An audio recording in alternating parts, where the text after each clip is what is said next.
फरमाया, ओ आयशा, मुझे तेरा चेहरा देखना इतना पसंद है, मुझे तेरे चेहरे को देखते रहना इतना पसंद है कि कोई मुझे खजूर और शहद मिलाकर के खाना दे तो उस खाने के अंदर जो मज़ा है उससे कहीं ज़्यादा मज़ा मुझे तेरे चेहरे का दीदार करने में आता है, तेरे चेहरे को देखने में आता है।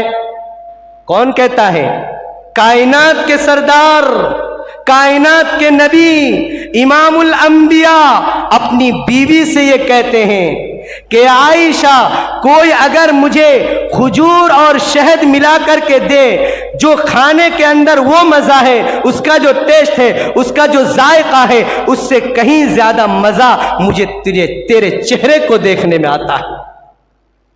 अम्मा आयशा भी बड़ा होशियार थी।